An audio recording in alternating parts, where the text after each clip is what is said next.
Just kidding. I'm probably actually running the marathon while you're watching this. I don't know if that makes you feel weird or maybe you're rooting for me. We've got some like the absolute brouhaha going on in Brazil. It involves Marcelo and a whole lot of hurt feelings. And I'm a sucker for drama. I secretly liked watching The Bachelor and Bachelorette when my old girlfriend forced me to do it. Forced in parentheses there. But no, I just wanted you to know. While you're watching this, likely when it's coming out, I am crawling up some bridge into the Bronx or something, fighting for my life on my fourth protein or whatever is in those gels. I don't even know what's in those gels. Praying to the FM gods to carry me over the line like the Angels in the outfield or something. That's what I'm experiencing. What are you doing? Huh? What are you doing right now? You even know? Are those Reese's? What is that? Just kidding. I love Reese's. I'm not a hater. I actually run. But you ask me, why do you run? I run so I can eat whatever I want. That's the answer. I once ate 10 Java cakes in 60 seconds. I am no guide.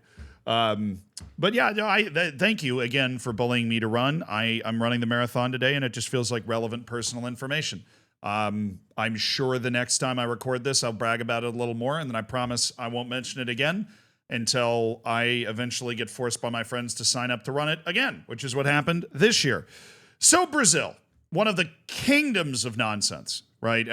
Nonsense of the fun, and as we've covered recently on this channel, the not so fun variety, and literally the opposite of fun, horrible. But there is a lot of ridiculousness that goes on in the Brazilian league, and in my personal, deeply unprofessional opinion, it is one of the most entertaining leagues in the world. There are 13 continental spots on offer out of 20 teams in the league. There are like 4 spots in the league where you don't get something.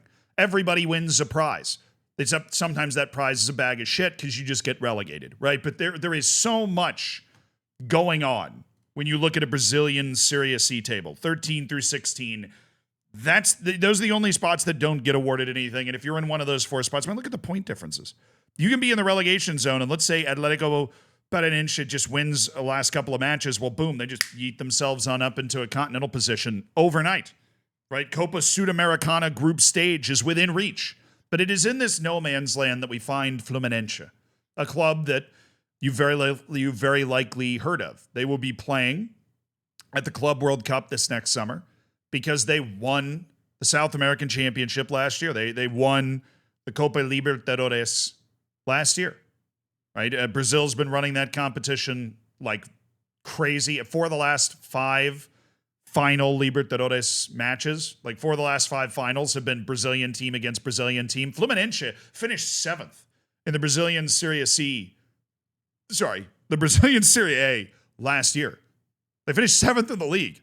They kind of Chelsea'd it a little bit, I guess, when you look at that sort of thing, because they went on to win, obviously, the entire continental competition. They've fallen off a little bit more this year because they are down in 13th.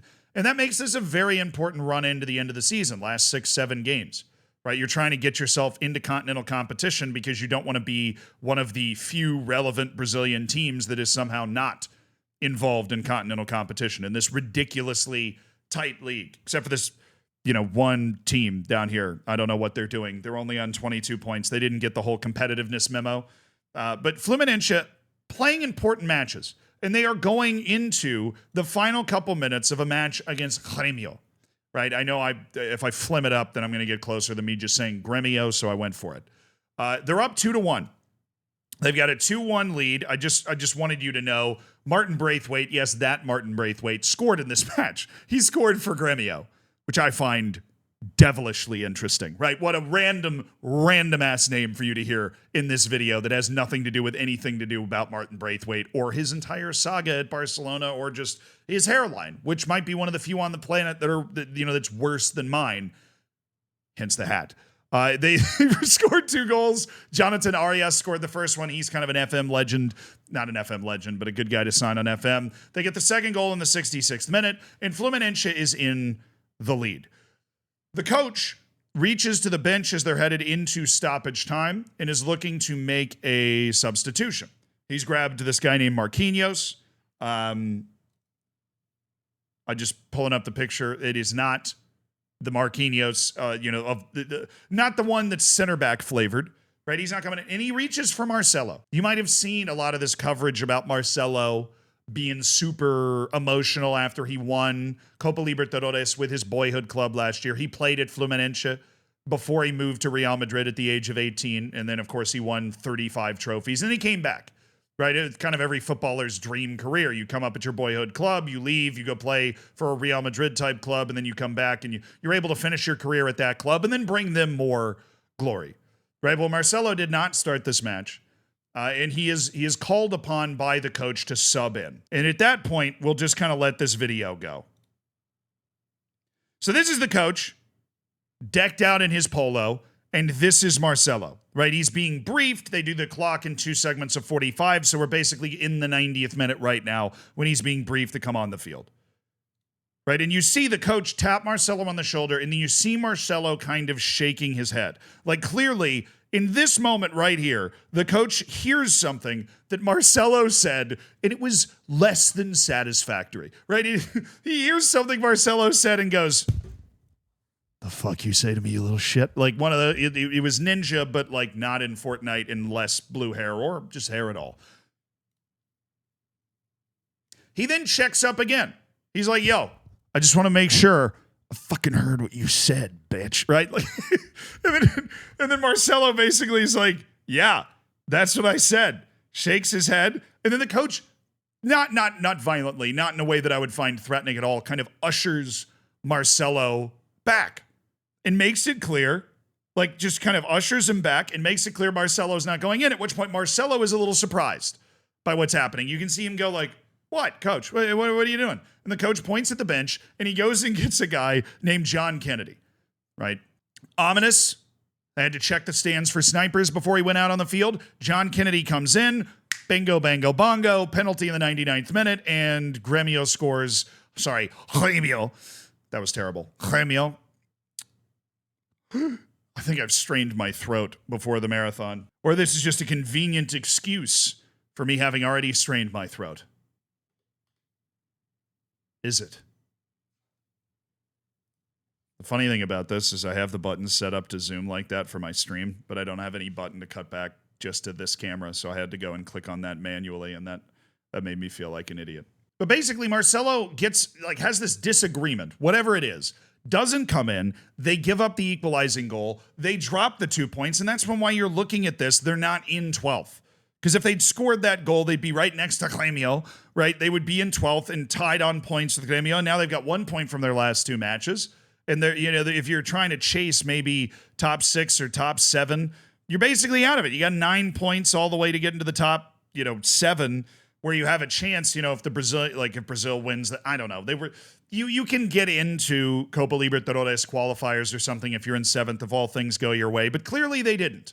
But what's particularly crazy about this is you see this as a fan, you watch any sports, you go, all right, they had a spat. I don't know what it was about. We're going to hash it out in the press conferences. Everybody lace the boots up and kind of go back out there and try to make something happen, right? Like, we're all in this together, heat of the moment. We had a tactical disagreement. And Marcelo is the type of guy you want to listen to. Right? I mean, I know you're a coach and you're hired to be the one that makes decisions, but there are certain players that, like, Marcelo, legs might be going, brain's still there, right? We're talking about somebody that was the best fullback in the world for at least a stretch and was certainly in the top 5. I don't feel like debating best, right? But certainly one of the best fullbacks in the world for a very long time, has the quality and the tactical understanding to at least offer input. Coach obviously has the final say. We have no idea the contents of the conversation. Nobody leaked it after the match, unfortunately. But the crazy thing of all of this is that is not what happened. Even though everybody came out, Marcelo didn't really make any statements. The coach, I'll kind of read it for you here. They have a quote pulled in an ESPN article. It says, "I was going to bring Marcelo in at that time, but I heard one thing that I did not like and I changed my mind. He wasn't going in to solve any problem for us. He was stepping in to let us keep what we had. It was just 2-3 minutes to the end." Right? That doesn't give you a whole lot of information. But I keep alluding to this crazy thing. Like, what I expected to happen when I first saw this was, it's a little row and, it'll be a little dramatic and they'll be fine. Marcelo's contract was ending at the end of the season anyways, so maybe he just moves on. No, mutual termination. right after. They're literally like within 24 hours, they mutually agreed to terminate Marcelo's contract 2 months in advance. They've got 6 matches left in the season. The season is not over, right? They're still going. But Marcelo has just mutually terminated his contract. I'm done. And honestly, I get this from both sides. I respect the coach being the person that's hired to have the final say here. And the coach is the person that decides who gets to go on the damn field, right? That's how this whole process works. And so even though Marcelo has a lot to offer, clearly in this particular moment, the coach wanted something from Marcelo that he did not want to give. So I understand the coach saying, well, I need to make an example out of him. Right? His contract's ending anyways. I think this decision shows that they were probably going to go their separate ways anyways. I don't think Marcelo is going to stay after this season to play in the Club World Cup, although I would have assumed beforehand that he was, because why not? You know, that sounds like a great way to kind of send yourself into retirement.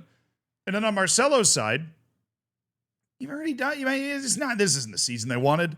You think Marcelo wants to be caught in a battle for the bottom of Copa Sudamericana group stage spots? That's not what Marcelo's playing for. He's already delivered. It's like LeBron James in Cleveland after he already brought Cleveland to title. It's like, well, kind of, what are you still doing here? What more could you accomplish? He won the Libertadores for Fluminense. With Fluminense. He helped them win the biggest trophy they could win. The team's clearly worse this year. They're headed nowhere fast. You have a disagreement with the coach. You're not even starting the game, and you just go, screw it. Maybe he goes and plays somewhere else. Maybe he doesn't. And they did make it very clear that like the institutional and emotional bonds between Fluminense and Marcelo remain untouched. That was in a club statement. So they wanted to be very clear in the PR that this wasn't a falling out between the club and the player. It was just an acknowledgement that, hey, in the given circumstances that we're looking at, it's probably best if Marcelo just moves on. But that's crazy. It is crazy that you have this disagreement, which like it is a disagreement, right? And then they just show Marcelo like on the bench, just putting his penny back on after having gotten warmed up and everything. Like it is it wasn't even the most, vitriolic disagreement I've seen between a manager and a player. Not even close on the touchline that they've been able to move past afterwards.